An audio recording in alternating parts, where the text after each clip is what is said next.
રુદ્રમનું chanting જે છે મનમાં થઈ શકે એમાં કઈ વાંધો નથી, પણ એ સસ્વર જે વાચિક પ્રેયરની રીતે ચેન્ટિંગ કરીએ તો એનું અધિક ફળ છે, મનમાં બી થઈ શકે એવું કઈ વાંધો નથી, પણ સ્વર સાથે છે એટલે તમે એ વાચિક પ્રેયરની રીતે ઓર તમે કાયિક પ્રેયરની રીતે આખું એવી રીતે કરો તો તમને એનું અધિક ફળ મળે.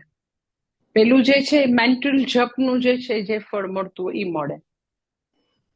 પણ જેટલા બી સસ્વર વાળા જે છે લાઈક શ્રી સૂક્ત છે, દુર્ગા સૂક્ત છે, તો એ બેસિકલી મેન્ટલ ચેન્ટિંગ માટે નથી. મેન્ટલ ચેન્ટિંગ તમને કરવું છે તો તમે અમુક મંત્રનું કરો, લાઈક ઓમ નમઃ શિવાય છે, તો મેન્ટલ ચેન્ટિંગ જ કરવું છે તો તમે પંચાક્ષરી જપ લઈ લ્યો એમ.